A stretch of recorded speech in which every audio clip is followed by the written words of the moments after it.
Et bonjour tout le monde et bienvenue dans l'émission Humanitaire. Là, nous démarrons en fait le cycle du mois de mars 2025. Nous allons recevoir plein de personnes intéressantes. On va démarrer avec Jean-Baptiste qui va nous apprendre, qui va nous raconter son parcours et en même temps comment apprendre à faire du ukulélé. Alors, si vous êtes adepte du ukulélé, vous allez voir, ça va vous passionner. On va aller voir aussi après la qualité de vie au travail avec Élise, Claire et Savannah, qui vont nous expliquer comment intervenir en entreprise et comment elles ont apporté quelque chose de nouveau, d'innovant, pour avoir une meilleure qualité de vie au travail.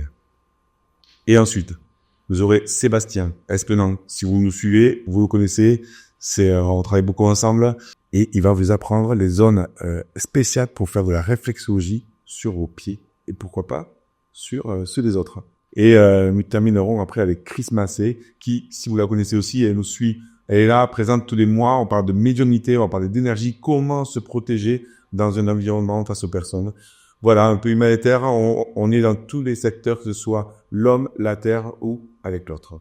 Donc, on va démarrer avec un petit son. En attendant, n'hésitez pas, toujours pareil, à liker, commenter cette vidéo, à la partager. On a besoin de vos retours, on a besoin de vous parce que si vous avez vu les précédentes vidéos, Humanitaire, c'est un mouvement pédagogique. C'est un mouvement, en fait, où on appartient à rien, en fait. Et en même temps, on a envie d'être ensemble pour se dire, oh, qu'est-ce qui se passe dans ce monde-là? Et qu'est-ce qu'on peut faire?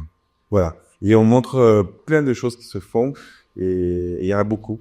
Donc, aujourd'hui, on va accueillir à mes côtés Jean-Baptiste Libenet. Salut on. Salut Jean-Baptiste, ça va? Bah ouais, super. Moi, je suis content de te retrouver en vrai. En vrai, parce qu'on se connaît depuis des années, mais on s'appelle beaucoup. Je prends des cours avec lui aussi, pas des ukulélés, mais des guitares. Merci d'être là. Tu es venu exprès de l'île d'Oléron. Ouais, avec plaisir. Vraiment, je suis content. On fait un petit coucou d'ailleurs à toute l'île d'Oléron parce que moi j'ai vécu des moments formidables là-bas avec bien sûr tout un tas de monde, mais c'est grâce à Karine, Gabi et GG, Centre GG International, que tout a démarré pour moi là-bas et j'ai rencontré plein de gens formidables. Donc voilà, de Jean-Baptiste et un petit coucou à l'île d'Oléron. Ça se passe comment la vie là-bas d'ailleurs? Ben c'est assez tranquille. Ouais. Du coup, vu qu'on s'y sent bien, on y reste. Et là, bah du coup, cette interview, c'était l'occasion de se retrouver, d'aller faire un petit tour dans le sud de la France. Là, j'ai été voir un petit peu la Garonne. Ça m'a fait plaisir. Ouais. Et c'était pas visé. J'ai relié à l'eau. Oui. Dans mes études, j'ai fait un peu des études dans la protection de l'eau au Costa Rica. D'ailleurs, je vais en parler un petit peu. Ouais, tu vas me raconter, ouais. Et justement, parce que, du coup, toi, tu es musicien, enseignant passionné. Tu as enseigné la musique. Et donc, après, justement, cette expérience, enrichissante que tu as fait au Costa Rica, tu as créé ta chaîne YouTube pour enseigner, pour aider les amateurs de ukulélé. Donc, si vous êtes amateur de ukulélé, restez là, à dépasser leurs doutes et, tu le dis, à aller avec confiance devant un public. Ça, c'est ta mission. Voilà. Ouais, j'ai envie d'aider tous ceux qui ont des blocages, les personnes qui se mettent au ukulélé, qui ont des blocages pour jouer et chanter en même temps ou qui pensent qu'ils n'arriveront jamais à faire les deux en même temps. Bah voilà, je leur donne des tuyaux, des choses concrètes et même ceux qui pensent qu'ils ne pourront jamais chanter juste, je leur donne des tuyaux aussi pour donner de la voix. Ouais, c'est super. Il a le sacré technique, on va le voir parce que on va faire 3 vidéos ensemble. Donc, il y a cette vidéo-là, mais suivez-nous parce qu'il y aura d'autres vidéos où vous allez pouvoir expérimenter en direct. Et justement, donc, tu vous parlais du Costa Rica. Et qu'est-ce que tu es déjà là-bas? T'as vu, je parle bien espagnol, hein? Si, c'est bien. Au Costa Rica, bien en fait, j'avais envie de découvrir le monde. J'étais étudiant à La Rochelle, j'étudiais l'environnement, la protection des espaces littoraux à l'université de La Rochelle, et puis j'avais des copains à l'époque qui partaient aux 4 coins du monde, et moi je me disais quand est-ce que mon tour arrive, quoi. Donc j'ai fait un master d'environnement au Costa Rica et j'y suis resté pour travailler dans l'environnement, dans la protection de l'eau, et je faisais des conférences sur la protection de l'eau. J'allais faire des animations dans les écoles, justement pour expliquer aux enfants l'érosion, comment éviter de polluer l'eau, etc.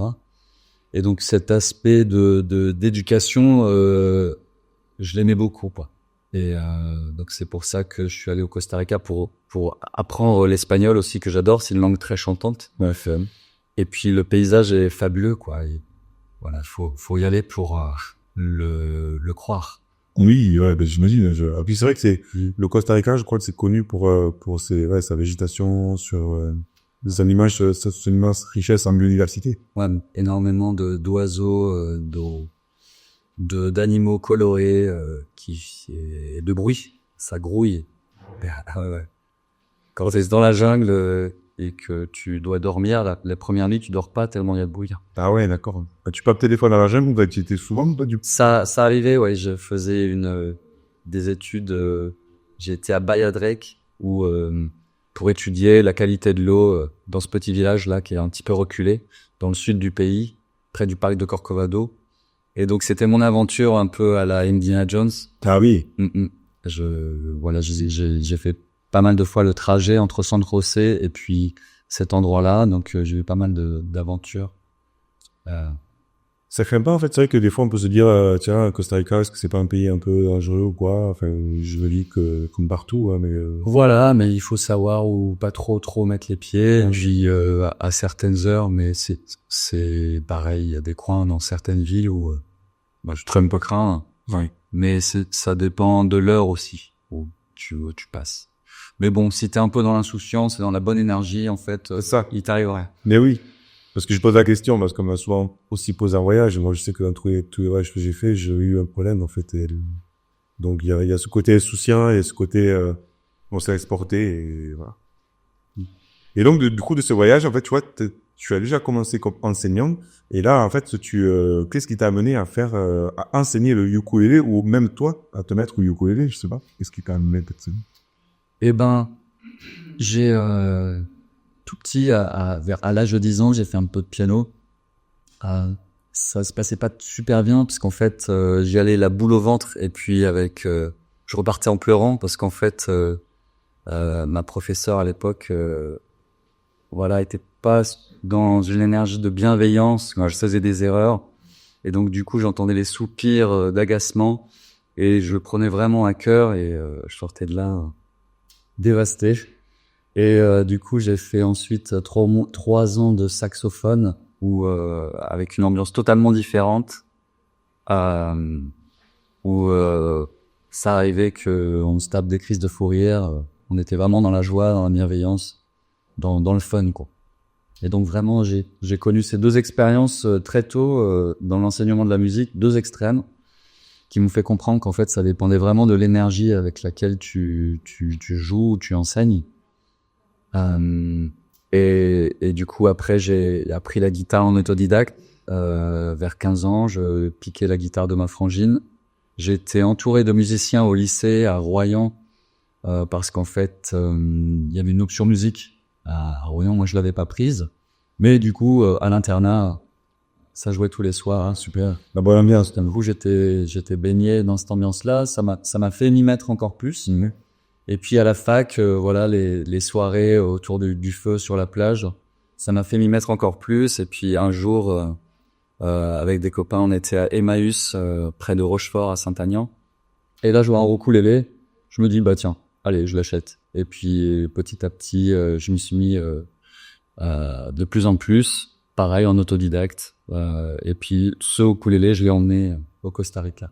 Ah ok. Et donc tu as continué là-bas, car Ouais, j'ai continué là-bas. Là-bas, j'ai eu une petite pause de musique parce que à un moment, j'ai fait un concert dans un backpacker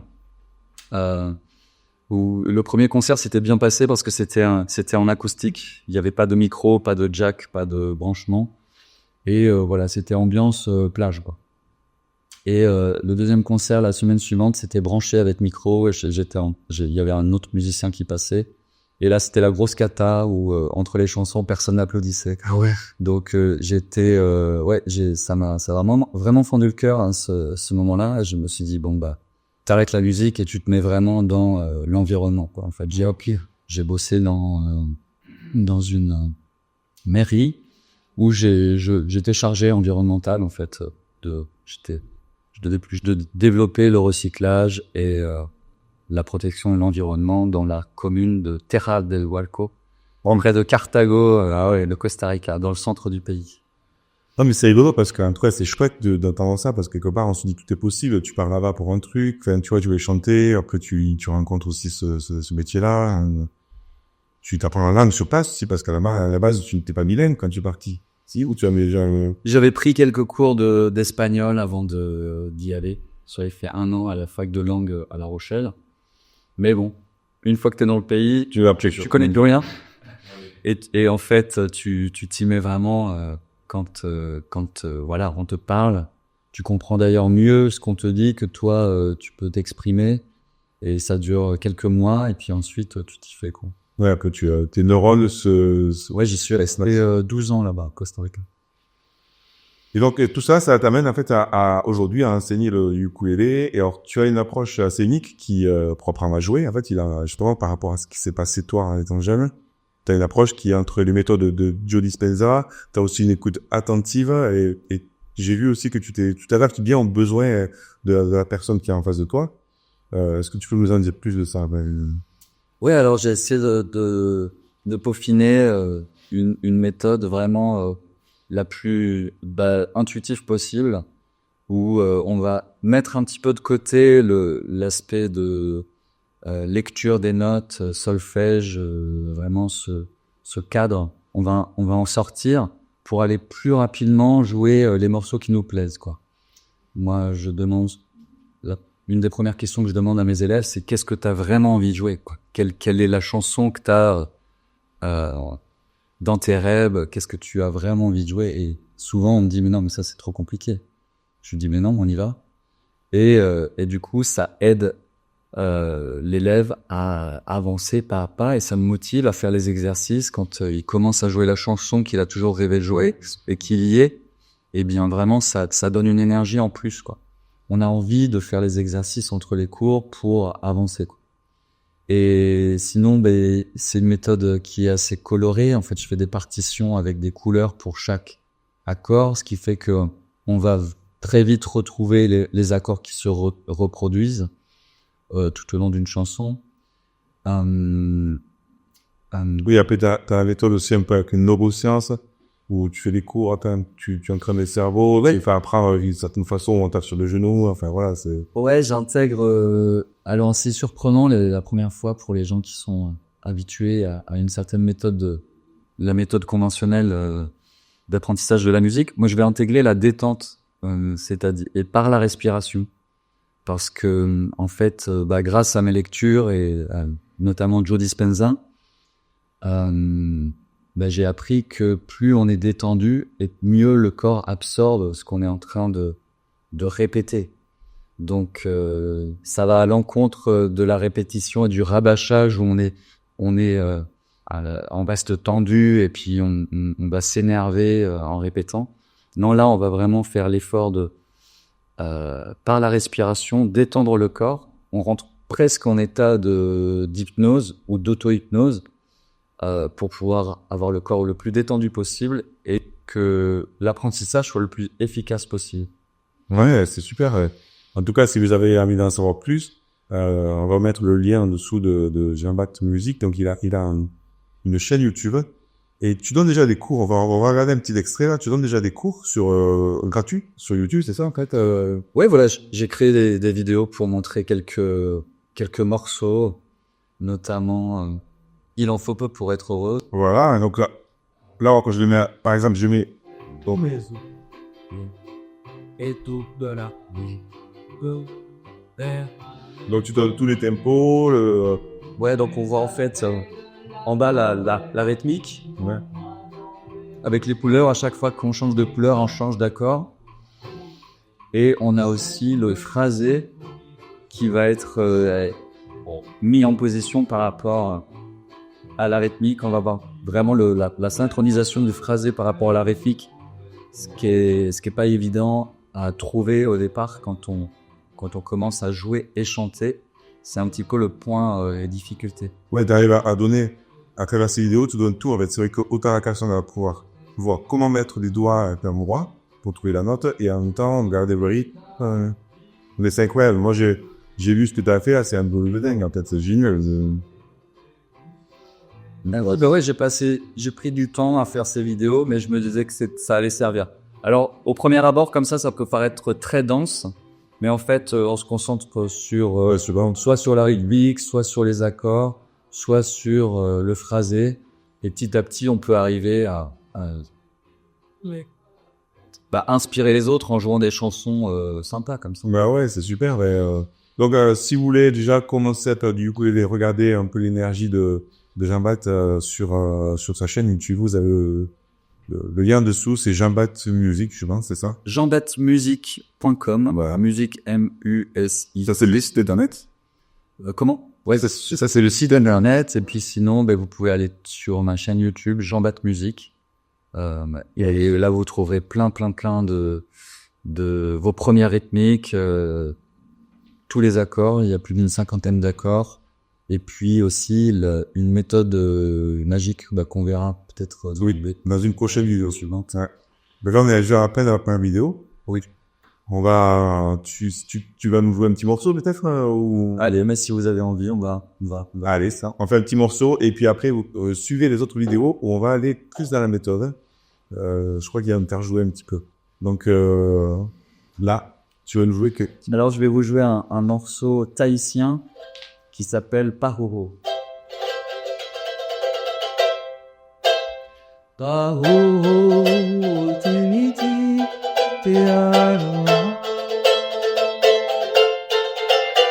Watau bitiria, tawari. Itetia e apetadi, iare, una. Duku, aiga, eia, eiawe, nanu, tau, egatai, tro, aia, tekua, tea, aloku. Yeah. Donc si vous voulez prendre des cours de ukulélé, on a Jean-Bat Music sur YouTube.